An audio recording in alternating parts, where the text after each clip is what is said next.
Hello from Gardening at Dwensa here in Ireland, and this is a video update on my orchids in bloom.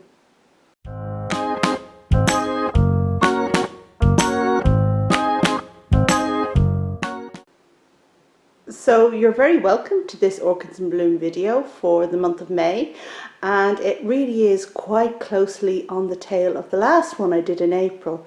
And the reason for that is because I have some exciting new blooms to show you. And just to make it a bit less samey, what I've decided to do is not show you orchids that are on their way out from flowering. So you're not going to see the Psychopsis or Paphiopedilum or the Haiku and Cyclia or Prostechia cochleata. But I have a lot of new fresh ones to show you. So let's get right down to it. And I suppose the first thing to say is that I've decided to chase the sunshine. We've come into my sitting room where we get morning sunshine coming through these patio doors, and that's where I'm going to video these orchids in bloom. It's not where the orchids live, but it's a device just to give you the best pictures I possibly can of these lovely orchids. Right, okay, so where to start? And my eye is caught, and perhaps yours is too, by this wonderful Cattleya Final Blue. And this is an orchid that was repotted recently, and when I repotted it I managed to break off the growing shoot, which was really unfortunate. So it came as a complete surprise to me when this plant threw out a bud directly from the leaf axils. No sheath, no nothing, just a bud directly from there. And it happened so quickly. I had watered the orchids 1 week and went back to water them the following week, and we had a flower bud that was this much elongated, a flower stem that was this much elongated with a bud at the end. So it was a really, really nice surprise. Now, this orchid is called Final Blue, I guess because of its amazing blue colour, and what we're looking at to the untrained eye may actually seem purple. And that's because in Cattleya land there is no such thing as a true blue, so I guess this is about as blue as you can get, which is really kind of a mauvey purple. But it's very nice, and I'm really pleased to have it in my collection. The scent, it's kind of spicy, not sweet, spicy, but very, very pleasant. And when this flower opened first, the petals were really, really white, and I thought, blue? You've got to be kidding me. But since opening, they've kind of coloured up a bit, and you can see tinges of kind of purpley mauve in there. So Cattleya Final Blue, finally in flower. Very pleased with that one, and I'm happy to show it to you. Right, so moving here to the right, we have a cute little phal, and this is a primary hybrid, primary cross between two species Phalaenopsis, stuartiana and schilleriana. And what I absolutely adore about this cute little phal is the fact that you can distinctly see both of the parents in the flowers. So stuartiana has larger yellowish blooms with this lip, this fairy lip with the spots and interesting markings on it, which I really loved.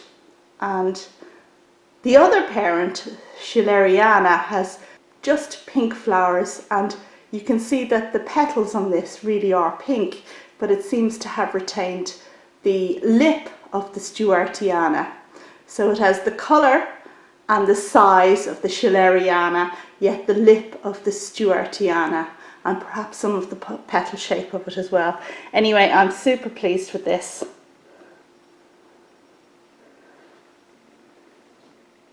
Just having a look at those flowers there. And as you can see, I have 3 flowers open at the moment, and another one which is coming. And this is a plant I kind of bought blind from Schwerter when I visited their nursery in Germany recently, and I'll link to that video at the end. blind in the sense that I didn't know what the flowers would be like, but I'm very pleasantly surprised. And I nearly forgot to mention the foliage on this beautiful plant, which was what attracted me to it in the first place. And it has such a beautiful mottled foliage. Now both of the parents have this really, really gorgeous foliage, so I knew it was, well, anyway, when I bought the plant I could see the foliage. I knew it was going to be beautiful. Isn't that pretty? Super pleased with that. Okay, so let's move over here, and we are looking now at another orchid that I picked up on my visit to the Schwertler nursery in Germany recently, this time a Paph. And I am so pleased with this one. Look at how gorgeous it is. I absolutely love the deep pouch on the lip. Not fat and wide, very, very deep. And the markings on the petals. So gorgeous.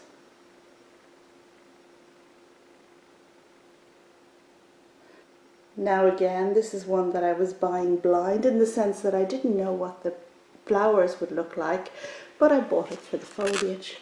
And you can see that it really has, again, absolutely gorgeous foliage, but it has an amazing flower too, so I'm really pleased with that. Isn't it gorgeous? Okay, and reluctant to leave it, but I will move just to the right where we have another species, Phalaenopsis, this time pallens, which has featured in many an orchid in bloom video for me, and at the moment is producing 2 blooms. This one here I think is the freshest and the most open, but they really are pretty things. And so different from this other Phalaenopsis here in terms of the shape of the petals and, well, just everything about it really quite different.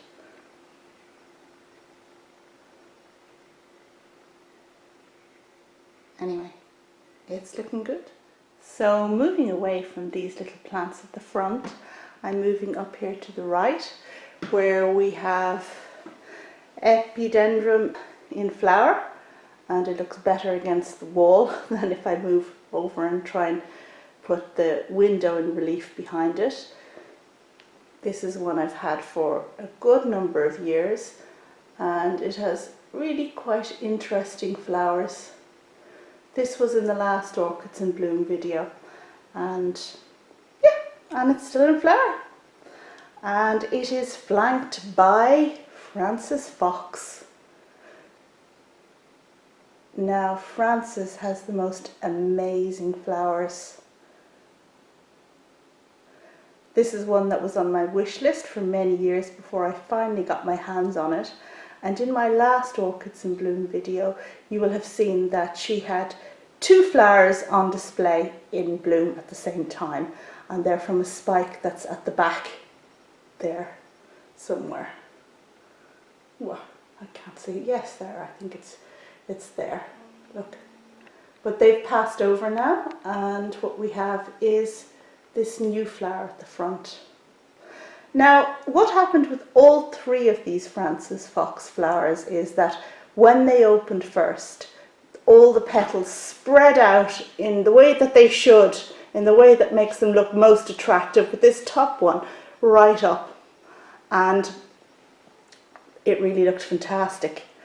And you're going to see a little photograph inset here of how it looked on the first day. This particular bloom looked on the first day, but that only lasted for a single day, and then the top petal decided to fold down.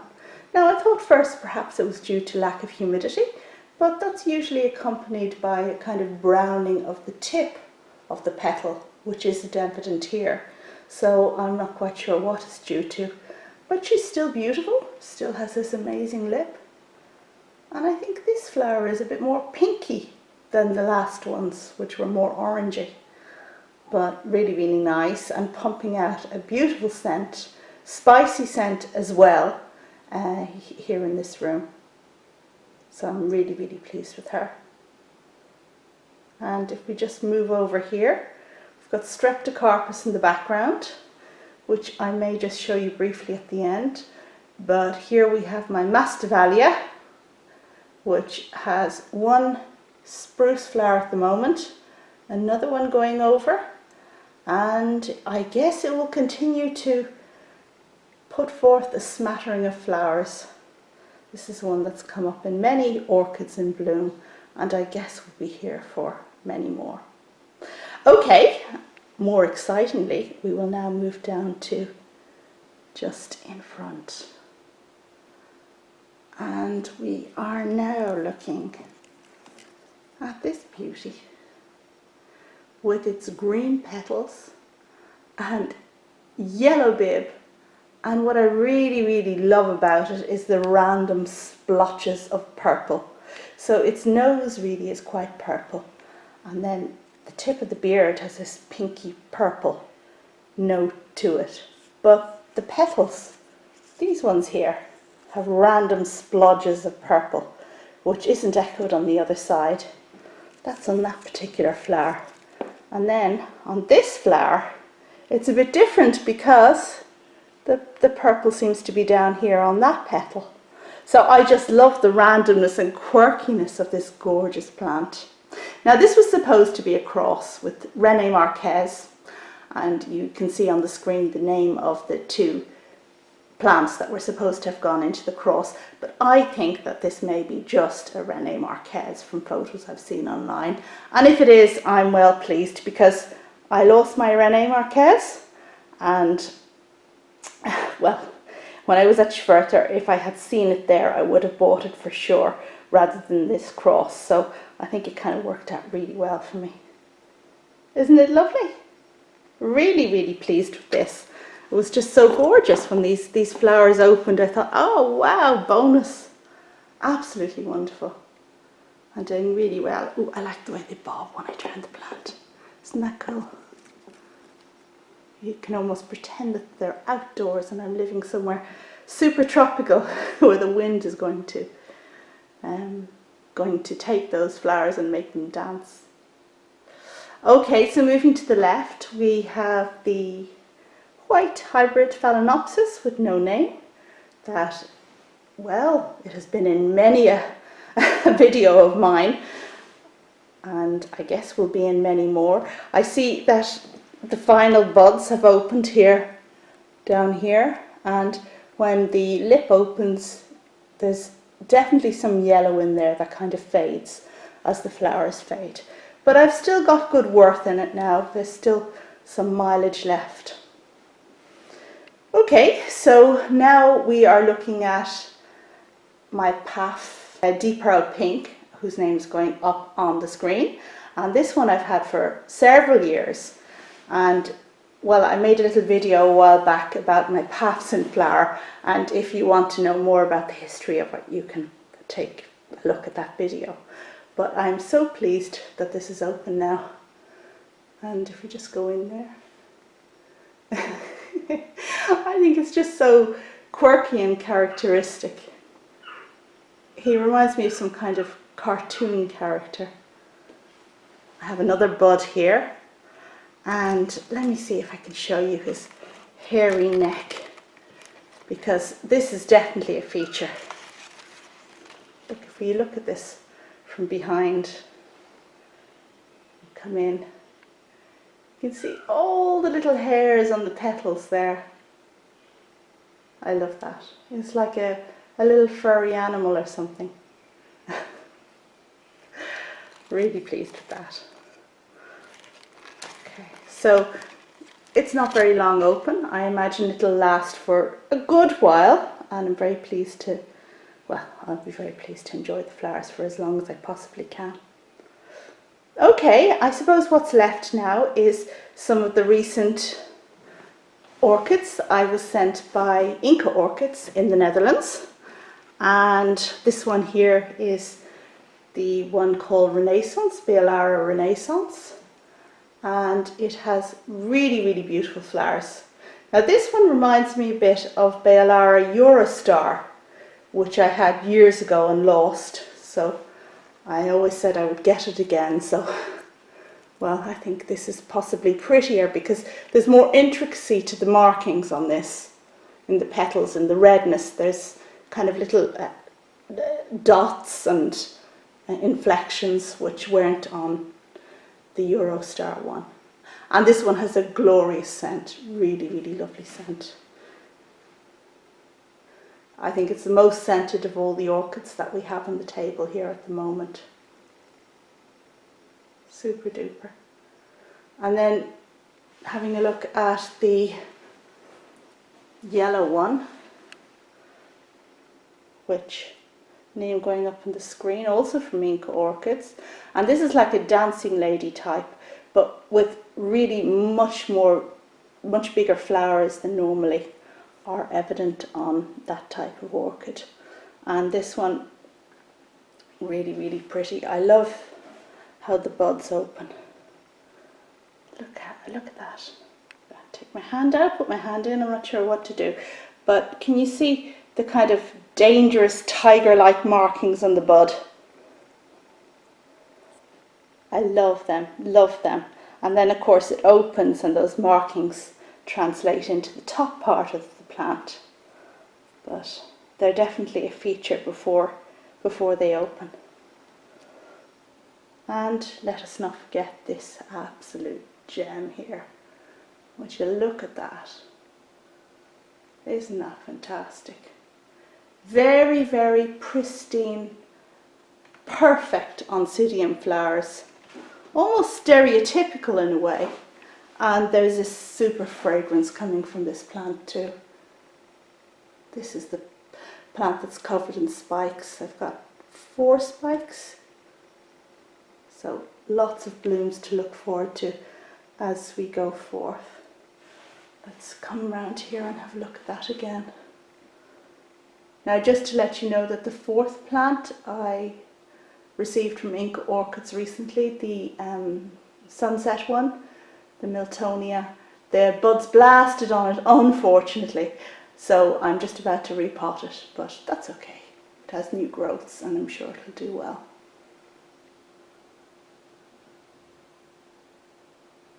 I just love this. It's gorgeous, isn't it? Fantastic. Will we have a quick look at the Streptocarpus while we're in the neighbourhood? I haven't made a Streptocarpus video for a good while, and I think they're a brilliant companion plant for orchids. So my Cattleya types go on south-facing windows in the house, and the Streps can go on the north.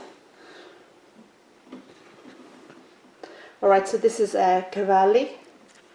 And it's just opening. Pretty markings. What can I show you?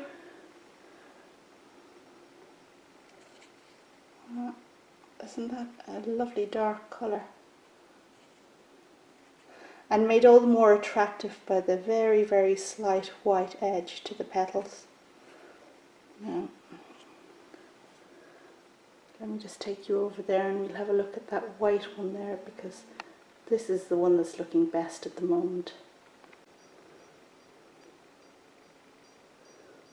And here it is, dancing around. And this is Dimitri's one, I believe, the Ukrainian hybridizer, that I absolutely, well, I love his work, absolutely love his plants. It's just some sunshine in a vase, isn't it? Right, so there's that one, and then I have the dark one. Now this really is dark, which needs a drop of water. I'm very dehydrated. And finally this one, which I can't remember what name it is. It'll put the name up on the screen, I think, rather than me trying to pull out the label. But it has most interesting flowers. And the Streps that I got recently from Dibley's are doing well. There's one of them there.